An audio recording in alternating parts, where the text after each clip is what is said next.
Hello everyone, and welcome to a brand new section on the MasterCoX channel, and we are actually going to delve deep into a Dragon Ball conversation. We have the discussions, but this time we're going for a little bit more relaxed approach in a Dragon Ball conversation. So joining me for the first Dragon Ball conversation, I have here basically one of the big shining lights in the Dragon Ball community right here.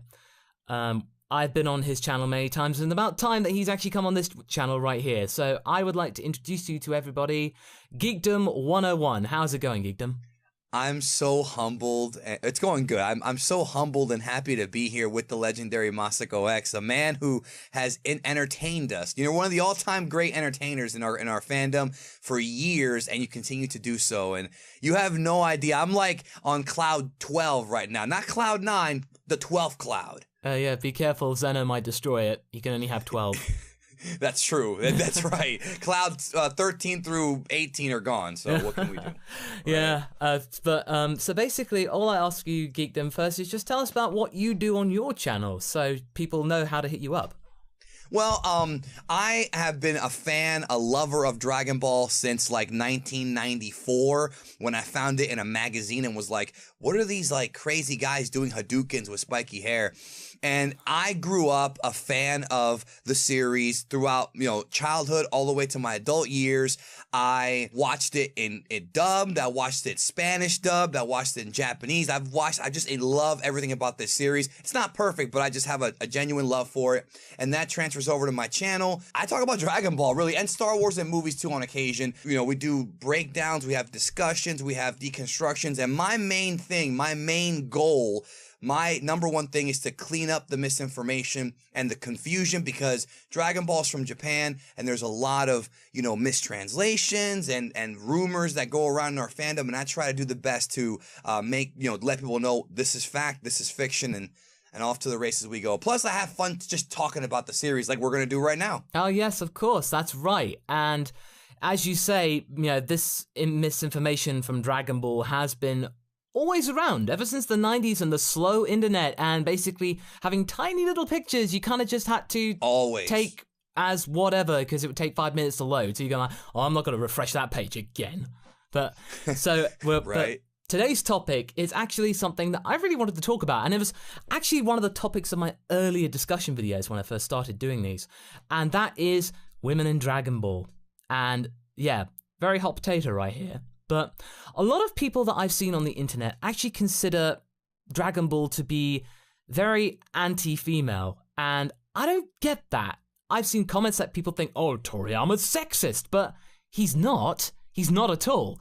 Dragon Ball has always been about strong, capable women, all the way back to Bulma. I believe in one of your videos, Geekdom, you just said when there were just two characters, a boy and a girl, who shot the boy in the face. A romance story for years to come. Pretty much, man. The thing is, it's funny you mentioned that. There was a video I did a year and a half ago, and it's called The Women of Dragon Ball. But it's funny. The original title for that video was, Is Toriyama a Sexist? And the entire purpose of the video was actually to tell you that no, he's not sexist, and here's why. But I had to change the title because the thing about YouTube, and not just YouTube, the internet, is people just look at the title and they get really defensive. They're like, no, he's not. When the point of the video was, yes, he's not sexist. And it's not just in Dragon Ball. If you look at the history of Toriyama, if you look at what he did prior to, we have obviously Dr. Slump. And even other than Dr. Slump, we have Tomato Girl Detective, which was a huge manga that he did. Yeah, there's that one. And then there's also Pink, which actually did get an anime adaptation, but we've never seen a dub of it. I've never seen it in my life. I've seen the trailer for it. I've never actually seen it. Pink is about, you know, a brave female character. I mean, and of course, then we have Arale from Dr. Slump. Kazuhiko Torishima discovered Toriyama, and it was his idea to make, you know, Arale, or make a manga, for a shonen manga for boys or for males, and have a strong female lead. And it worked. It worked out. And talk about power. I mean, we're not having a strength debate here, but Arale punched the earth in half. She flew to Jupiter in like 2 seconds. You know, as far as physically strong female characters, it's hard to top on a Raleigh, you know what I'm saying? Yeah, exactly. And the whole punching the world in two, that wasn't just a one-time thing. We saw that again in Super, and that was hilarious. It was, and it's kind of funny that she is, you know, in the episode of Super, they said that she's a gag manga character, which she is. But it's interesting because in the episode, you know, Beerus, we find out that Beerus has power above gag manga characters, which I thought was fantastic. But then when you think about it, we know that Whis and Vados are stronger than Beerus. So at the end of the day, Vados, another girl, another woman, another female, whatever you want to call it, is stronger than Beerus. So we have, again, like, you know, either way, there's a lot of strong women in Dragon Ball. Oh, yeah, absolutely. So, yeah, no, so, I mean, just in Dragon Ball alone, just the ones off the top of my head, we've got Bulma for her smarts, we've got Arale, of course, she does appear in Dragon Ball. Then we've got Launch, we've got Mai, we've got Colonel Violet, a lot of people overlook her, yeah, part of the Red Ribbon Army. And then, of course, we have Chi-Chi, one of the strongest of all, if not in strength, in character and dominance. I love Chi-Chi. I love Chi-Chi because she does the absolute best that she can. She once chopped, she has that boomerang helmet gimmick thing. I thought that was cool.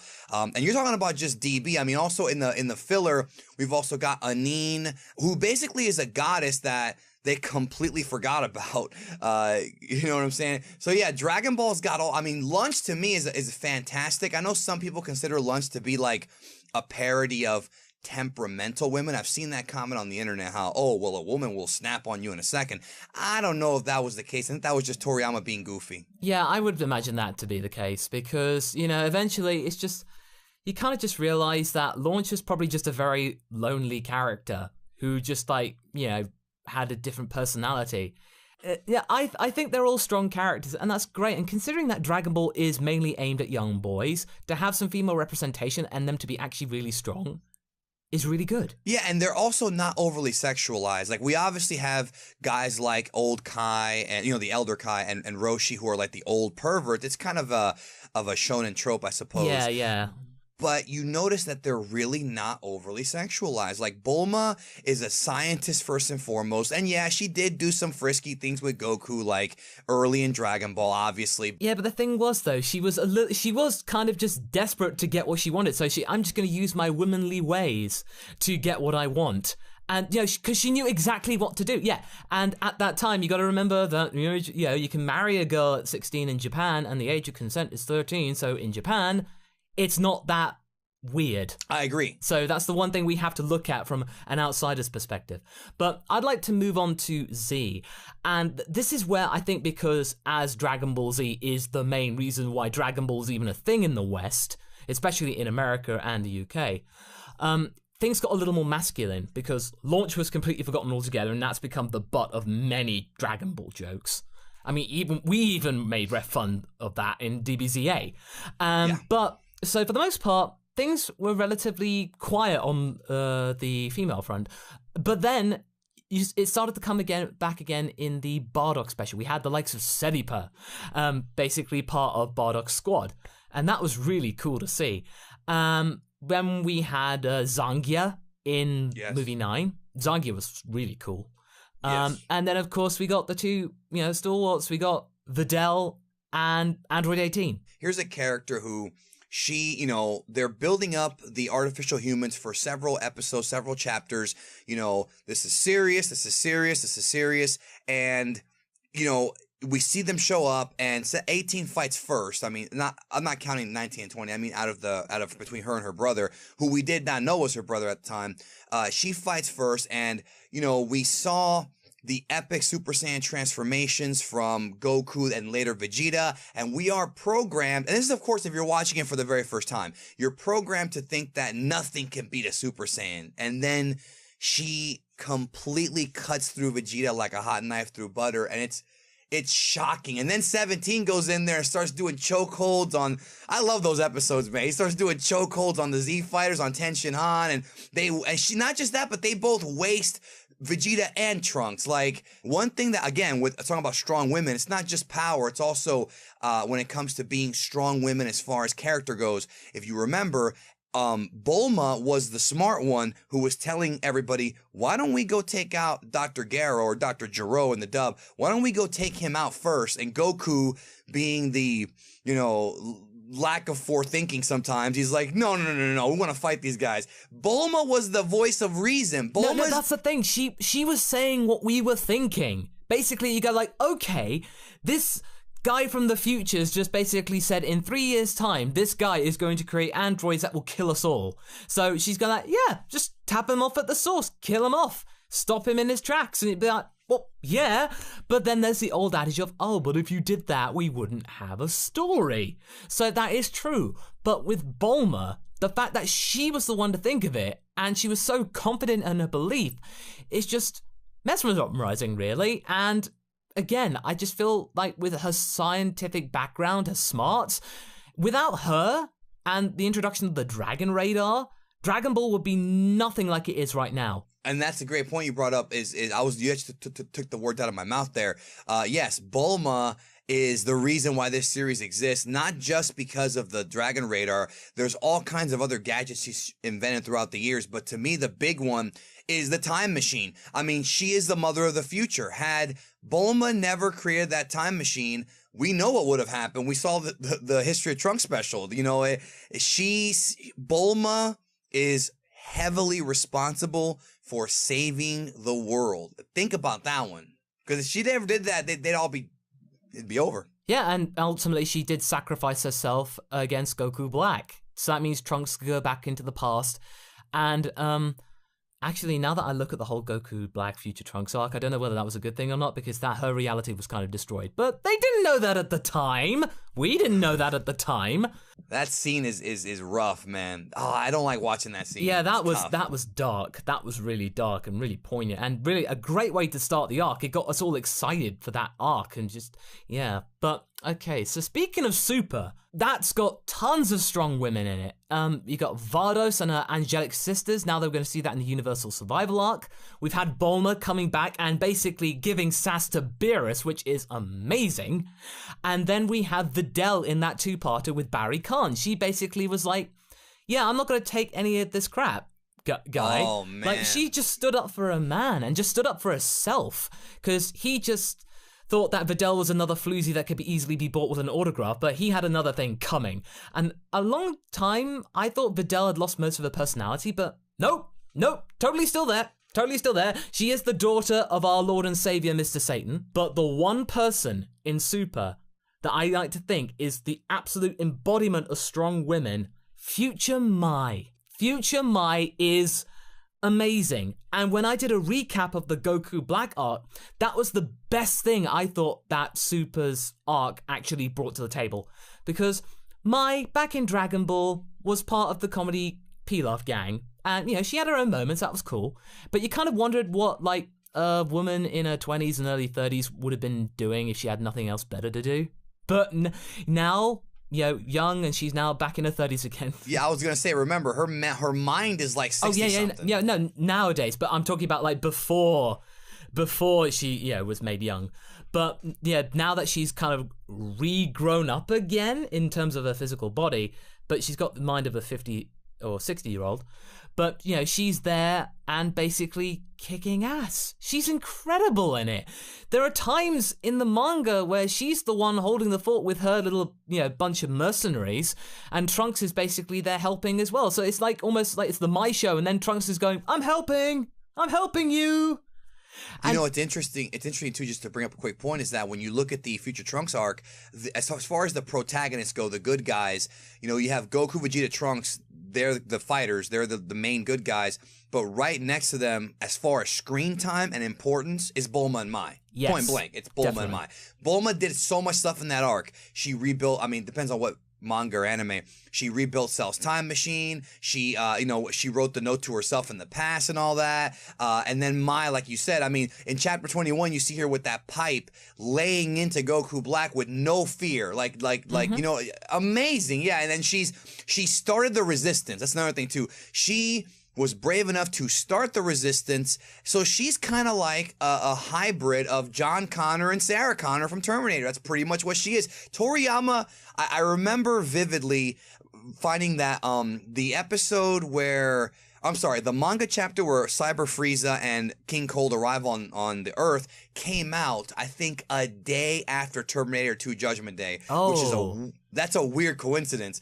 Toriyama loves freaking James Cameron. We've seen the alien references in Terminator. So obviously we see again now, like in Super, more of that Toriyama love for Western movies. Yeah, no, Trunks is John Connor. Yeah. Pretty much straight up that. And the fact that it came up the day after Judgment Day, that is... Or Kyle Reese. All that too, yes. Yeah. But no, I just look back to in episode 63, when she's actually aiming to try and take out Goku Black with a sniper rifle, and she almost takes out his Potara earring. Can you imagine if she actually hit it, and if that actually got damaged? Some people thought that was what it was going to happen, that it was going to get damaged, and then when he did fuse, it was going to make a corrupted, wrong fusion. It didn't happen that way, but you couldn't fuse. That's the thing. One of the earrings is gone. Right? Well, I thought the idea, the fan theory was that she was gonna crack it and that they were gonna fuse, but it was gonna be kind of like the Dragon Balls in GT when they crack. Yeah, it was a cool little fan. It didn't happen that way, but it was a cool little idea if they had done that. It kind of did happen with the corrupted merged Zamasu, but that was for different reasons, of course. But we won't go into that right now. We're here to talk about women in Dragon Ball. I think one thing I'd like to just go back to briefly before we kind of move on to the next section is basically Pan. And Pan in GT was a thing. But actually she's a lot more palatable if you listen to the subtitle version, the Japanese version. She's a lot more likable. But the dub choice at the time of the stepping into the Grand Tour wasn't that great. The Xenoverse Pan's better, and I feel like Super's recognized this, and Pan is just adorable. In my eyes, she's completely forgiven, and even in Z, Pan as a 4-5-year-old was so cute. I had so much high hopes for her. It's just so cute and strong. Seeing baby Pan flying around is so adorable. I mean, it's At first, I had an issue with it. I had an issue with this, and then I thought, if Gohan has all this potential, it's not that hard to believe in a series created by the guy who created Dr. Slump. It's not that hard to believe that Pan, as a 1-2-year-old baby, literally a baby, an infant, can fly. I mean, it's kind of trippy, but she has that much potential. The thing about GT, though, is I think a lot of fans were annoyed by her. I think the reason why is because not so much that she has so much screen time, but from what I've understood, it's because so many of the other characters didn't. I feel like GT was the Goku and Pan show, and I think a lot of fans wanted more Vegeta, more Piccolo, more Gohan, and they didn't get that, and I think that's why. Moving on to the next part is Dragon Ball is for everybody, because even though Dragon Ball has been intended just for the shonen market, its actual audience is universal. And throughout my experiences around the world going to conventions, I have seen so many female Dragon Ball fans showing their passion for the show. A friend of mine called Chelsea, and we first met her as a group at San Japan. She at first dressed up as future Trunks, pre-blue hair, and she was really good. She, got the costume down pat, and she knew her Dragon Ball knowledge. But then the following year, she came out dressed as Android 16, and it was spectacular. Yeah, there are so many pictures of her around, and she is just with a little bird. She's got little Toriyama there. That's awesome. And it's great. Little DBZA references there.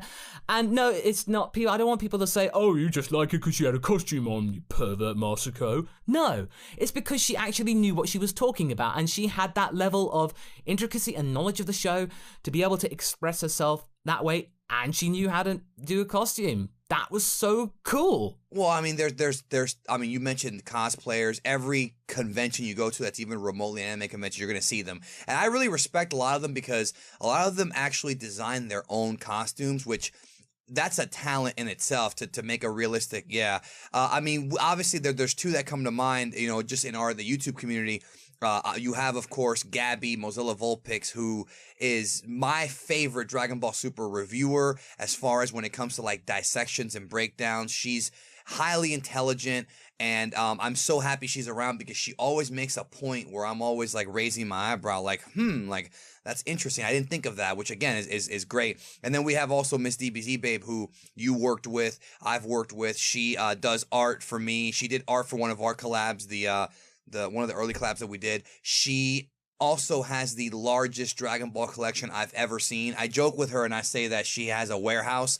She literally has more Dragon Ball figurines, collectibles. I've never seen somebody with so much stuff. Like, she has, dude, she's got, I mean, plushies. She's got stuff that we wouldn't even think of buying, like the Dragon Ball pencil books and Dragon Ball, backpacks and things that she doesn't even wear, doesn't even use. It's just a giant literal it's a warehouse. She has a warehouse filled with Dragon Ball memorabilia. Oh, that's great. Oh, but it just shows, Dragon Ball has appealed to all demographics all across the world. It is a true global phenomenon right there.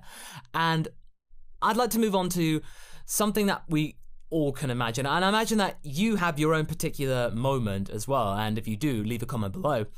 Your favorite moment featuring women in Dragon Ball. I've got two. And I believe we covered one of them already, but I will go into this, and I would have to say Android 18 breaking Vegeta's arm. You took mine. Oh no!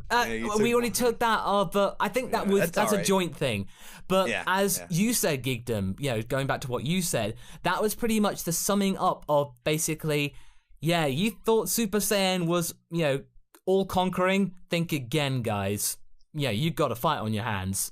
Well, there's a few, and we got to give credit to Chi-Chi as well. Yes. In Dragon Ball Z Movie 1, known as Dead Zone in the English-speaking world, she goes in there and she fights, the Garlic Jr. Squadron shows up at her house, and she goes in there and she is ready, willing, and able to fight them off. She doesn't succeed, but I love the fact that she was so brave, and she is a martial artist, and I just love the scene where she tries to fight Goku, and obviously Goku just got done training with God, so it ain't gonna happen, all right, with Kami. It ain't gonna happen. But she was so badass when she appeared in the 23rd tournament. I love that scene. I also love, even though it is a little bit controversial, the fact that Videl would not give up against Spopovich, I thought was really good for her character because she never gave up. I think Videl during that entire arc was amazing because she's discovering Saiyan Man's identity. That's the stuff that, talk about filler.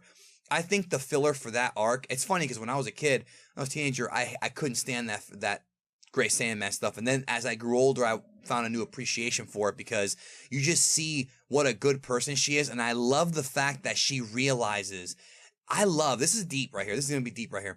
I love the fact that she comes to terms with the fact that her father is a sham and that Gohan is really the guy who killed Cell. I love that moment because it's like she basically realized her entire life is a lie and she's okay with it because she kind of always suspected it. She still loves her dad, but it's still one of those things where it hit me like, man, her whole life was a lie. Yeah, and one of the things I kind of realized is that, that fight in itself against Popovich was so unsettling. I still can't watch it to this day and just go, oh my god, that's just awful. And the fact that she was still trying her best was just tantamount to her strength and capability and stamina. But the one thing I kind of realized is that Videl seems like the kind of, lady that always really didn't get on well with people. She was probably quite snobbish and quite brattish and really antisocial. And I imagine that, she pretty much was doing the same routine that she was with Gohan initially. Like, say, oh yeah, I know your identity, I'll blackmail you, so that means I can exploit you for it. But then she just realizes that Gohan's not a douche. Gohan is a really sweet boy. He's a sweetheart. He's completely innocent, and she finds that really refreshing. And it kind of mellows her out. So that means she doesn't need to be the tough girl. She doesn't have to put on an act. She can actually let down her guards almost. Yeah, I love that. And also we talk about really deep, psychological stuff. Another great one I think is the fact that Android 18 bribed, Mr. Satan, Hercule, whatever you want to call him. She bribed him into throwing the fight, so she can get paid. And I love the fact that in the Cell arc, in the Android arc, we see her and 17 robbing people, and they're going, town to town, like she's shopping for clothes, literally robbing people. But in between the Cell and the Buu saga, her marriage to Krillin totally changed her because now her thing is she still wants money, but she's not going to go out and steal it. She will blackmail the rich athlete if she has to, which is better because it helps Mr. Satan keep his image and it helps her get the money without actually going out and robbing people, you know. And I love the fact that Krillin gave her those, or maybe he didn't give her those morals, but he definitely helped shape her into that person who didn't go around, you know, robbing people. But my big thing, though, to be honest with you, that I've never understood is these people are like best friends with the richest family on Earth, which is the Briefs family, Dr. Brief and, you know, Bulma and all them. And I call them the Briefs family because that's the best name to call them. I'm not going to get into the whole like misinformation about Bulma's real last name and all. That's a different video for another time. But, the Dr. Brief is the richest man on Earth. Why don't they just ask them for money? I mean, they have so much money. It's not even like I can definitely imagine though Bulma going like, "What do I look like, a charity here? I'm trying to run a business." You're the richest woman on Earth. I mean, look. All right, here's the bottom line. Look, Krillin and Goku saved Bulma's life in the pirate cave. Goku has saved the world how many times now? Look, if I'm best friends with Warren Buffett and I save his life, I'm gonna want maybe I'm gonna want a Lamborghini or something, bro. Hook it up. You got $45 million. I mean, come on now. But yeah, no, going back to what you said about 18, that's actually really interesting. And I believe she has a similar story to what Videl has, because before she and her brother were made into cyborgs, basically, you know, she and her brother were like total delinquents. Nobody really cared about them. They just kind of did things for fun because they were bored. That's the story, yeah. That's the thing. They had a very tumultuous upbringing. And I imagine that she saw in Krillin the fact that he was able to stand up, despite the fact that he was totally weak against everybody else. He still gave it a go. She again found that refreshing. She wants stability in her life, to actually have a reason for living other than just to trash stuff. You know, so that's her own personal choice. And he destroyed the remote. Yeah, he destroyed the remote, exactly. So, you know, she just saw all these refreshing actions. It's like, oh my God, you know, this is what I've needed. Someone to actually hang out with who doesn't want to destroy stuff. You know. And it's really deep too, because we have Trunks who's constantly telling them the androids are bad, and it's deep, bro. This is why I love Dragon Ball, because it's so deep when you really look at it. You have this character 18, who, you know, she is being seen by Cell, by the scientist, by Goku, Vegeta, especially Vegeta, and Trunks as being this inanimate object. Like, they're treating her like she's not even a human being, bro. They're treating her like she's, even Bulma, when she makes the remote control, I'm not saying Bulma's a bad person for this, but her intention was, screw it, kill her and we're saved. And Krillin's the only one who's like, listen, this is not just a mechanical monster. This is an actual person here. We can't just kill her like that. There has to be another way. And, you know, was it a dumb decision? Maybe, but it also was kind of a righteous one. You know? Oh, no, absolutely. No, definitely. And that just makes the whole thing really much more complex. And I just can't stand it when people are just like saying, oh, why did they ruin Android 18? They just made it domesticated. It's like, no, that was her own choice. That she wanted stability, and she's got a life that she wants. And she can still kick ass. That's great. I mean, she's in the Universe Survival Arc. That's still, you know, she's in there, and perfectly validly. And, okay, so speaking of the Universe Survival Arc, she ain't the only female that's in there. Yeah. No, that's exactly it. And this is the last bit, because we cannot not talk about it. And that's, and until she actually gets a name, the female legendary Super Saiyan, I'm saying in air quotes. And yeah, I'm saying Girl Broly. Yeah. That's what people colloquially are known as, and that's kind of a thing that I'm really concerned about. I mean, it's cool that this is now said that after all these years, women can go Super Saiyan in a mainstream Dragon Ball series. Hooray! That's been done. And they've managed to shoehorn Broly in there, or a Broly facsimile, because the international market loves Broly, so let's have her in there. So it's a nod, and also it's a cheap ploy. And Toei is very well known for cheap ploys when it comes to Dragon Ball lately. They know what they're doing. My only concern is that I hope she actually has her own character, and that she's just not a female Broly. I just don't want that to be the case. I want her to have her own personality and her own motivations, her own relations, and the fact that she just has a character. And yeah. And no, she is the first, I guess, not just legendary. She's the first female Saiyan to have, you know, a transformation. And she's definitely from Universe 6. I've already made comparisons about how she has the same belt buckle as Kabe, similar eyebrows. I'm pretty sure she's also from Planet Sadal, I would presume. But, you know, she is the first one that could transform. Now, prior to this, of course, in Dragon Ball Heroes, you could make a female character and give her Super Saiyan ability. Not just that, but we also have Note, Viola, and Forte, who have actually done SS 1 through 3 and SS God. So these are really, again, more strong female characters. We have Heles or Jeles, some of the other gods of destruction and angels that are just now appearing. And then, like you said, yeah, we have this girl Broly. And the only thing that concerns me about, I guess, air quotes, girl Broly, is that I don't want her to be this character where, oh, what, like I don't want her to be a carbon copy of Lunch. I want her abilities to transform to be something that she does for battle. Yes. And not something that she's forced to do because she's temperamental or emotional. I don't want them to go that route, because that's... I imagine, based on that preview, that the fact that you saw her power up, that it didn't seem like an instant thing. Like it looked like a legitimate power up. I hope so. I hope so. I mean, but she's definitely, you're right, bro. She's without question a character that is, I don't want to say pandering, but it is an homage to Broly. We'll see what happens. I just hope she has a really cool backstory. I mean, she could be like the princess of Planet Sadal. Maybe Kaba goes to Planet Sadal and he transforms and he's like, hey, King of Sadal, look what I can do. And the king's like, yeah, well, my daughter, the princess, she already can do that. And then she comes out and does it. And then Kaba's like, why didn't you tell me?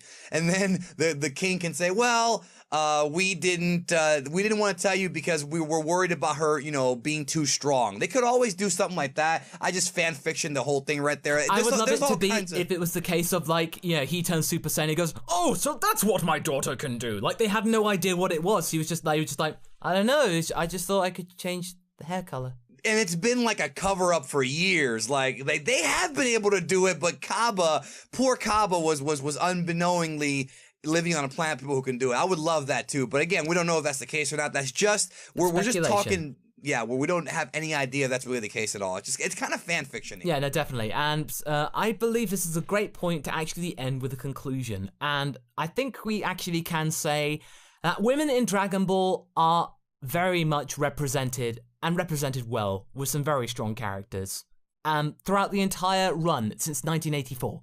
And I also think, just to add another layer to that too, people have to understand, man, Toriyama was a millionaire before he even began writing Dragon Ball because of Dr. Slump, and Aralé's the main character. She's in the, even though it's Senbei's story, it's Aralé's the main character. She's in the front of almost all the manga chapters. So in essence, Toriyama's millions, his fortune began with a female protagonist. So that's it, brother. There's checkmate, you know. That's perfect. That's a perfect way to end things. So that's pretty much it. So all I've got to say, Geekdom, is that if you'd like to plug your social medias and your YouTube channel name, go for it. Now's your time. Geekdom101 on YouTube, twitter.com/EmperorBigD, and I think on Instagram it's GeekdomBigD. But if you go to any of my videos on the channel, I have social media links in all the descriptions, so it should all be there. But main thing is the YouTube channel, because that's what I work the hardest on, and we have a good time over there talking about stuff like this. Now is the time, like in the discussions, to ask, so what do you guys think? Do you think women are represented well in Dragon Ball? Do you have any of your own particularly favorite moments of a female character actually doing something really cool or something really meaningful that really touched you, you know, emotionally, and was well in doing the show?